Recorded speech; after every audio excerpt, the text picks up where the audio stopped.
I was pretty surprised that Business Insider actually wrote a scathing article attacking Prime Minister Modi, Narendra Modi. Okay, so as per this article, the title is Indian Prime Minister Modi appears on Bear Grylls on Man vs. Wild as he cuts off Kashmir's food and internet for the ninth day.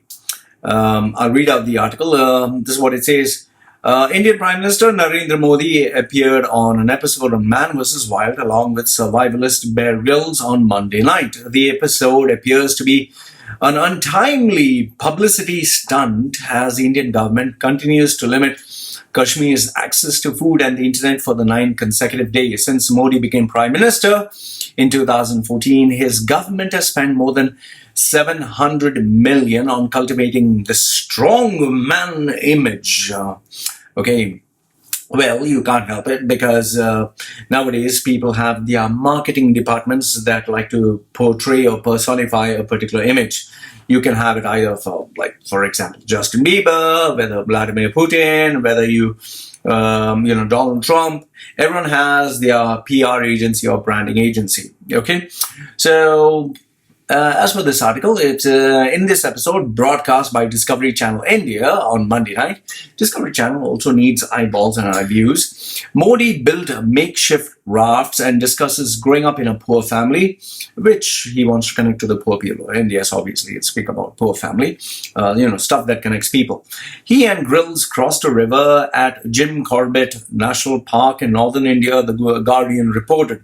While it's not clear how far in advance the episode was filmed, its Monday airing seems an untimely publicity stunt as Modi's government continues to cut off Kashmir from the rest of the world. I look at it as not an untimely publicity stunt. I look at it more as a timely, calculative approach, because they're just trying to divert the attention from what is happening in Kashmir and trying to show that this man is also a tough guy. Indian security forces have blocked most of the major roads, cut off phone and internet lines around the region, a common strategy to prevent large protests and spread the information critical of authorities. Once again, like I said, everything was perfectly planned, and this is a strategic move. This is not a random impulsive move.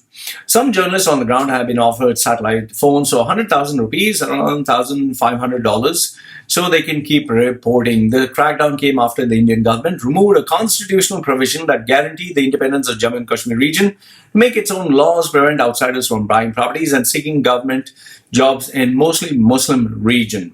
Critics believe that India's move last week will allow Indian Hindus to alter the state's ethnic and religious makeup. Okay, makeup always has to be removed. Okay, Indian security forces have also sent in thousands of more troops in the region, which is already one of the most heavy militarized regions in the world. Okay, the roadblocks have prevented food supplies from entering the region. Sick people are struggling to get to hospitals due to faulty phone lines and police blocking ambulances from moving around. So the article kind of positions Modi as this bad guy, as the whole Article 370 being scrapped as a really bad move. So this article likes to position itself as Modi's a bad guy, this is a bad move, and the whole thing, the Article 370, is a very bad idea. The Guardian cited a man named Said Azam Ali as saying that his family is in Srinagar, the largest city of Jammu and Kashmir.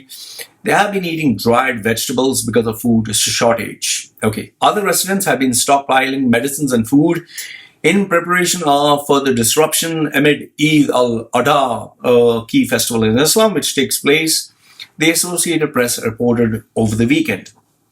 Pakistan also claims Jammu and Kashmir as its own territory, which I never seem to understand. Okay, has appealed to US and United Nations to help mediate the Kashmir crisis, which I don't think anything is going to happen because they don't want to interfere.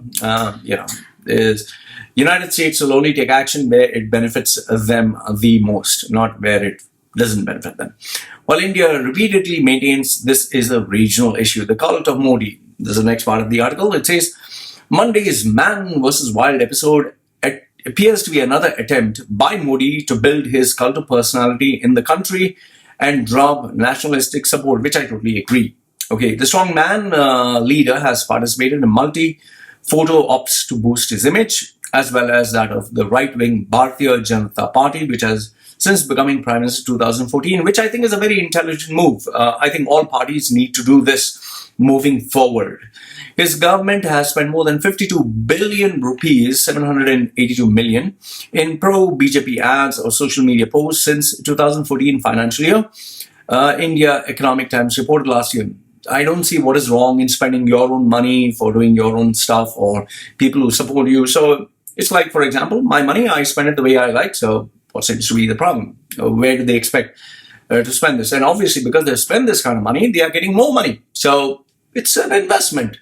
I would say, why you're bitching about it, why complaining? Why didn't you do the same? If it works for you, whether social media ads or advertisement or, build up your own image. The BJP also hires hundreds of thousands of people to recruit via new voters via phone and door knocks, ultimately helping build the most extraordinary personality cult in modern Indian history, according to Indian politician and prominent Modi critic Shashi Tharoor. I don't see what is wrong in building up more voters and supporters. Okay. Rajni Vidyanathan. Okay. The BBC South Asia correspondent even likened Modi's rallies to those of US President Donald Trump earlier this year. Well, if something is working, why don't you copy it? I don't see anything wrong once again. The strongman image, a traditionally persona adopted by world leaders throughout history, has been deployed in to great effect by Modi's counterparts, Russian President Vladimir Putin, Xi Jinping, China's president.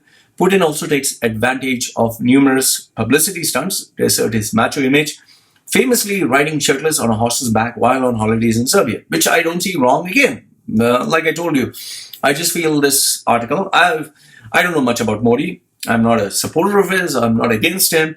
So I don't see him doing anything wrong through these, these approaches or these steps. So anyway, let me know your views. Do you think this is wrong? This is right? Why shouldn't someone do it if it's working for them? So if he doesn't do it, someone else will do it. So this is what I have to say. Let me know your thoughts.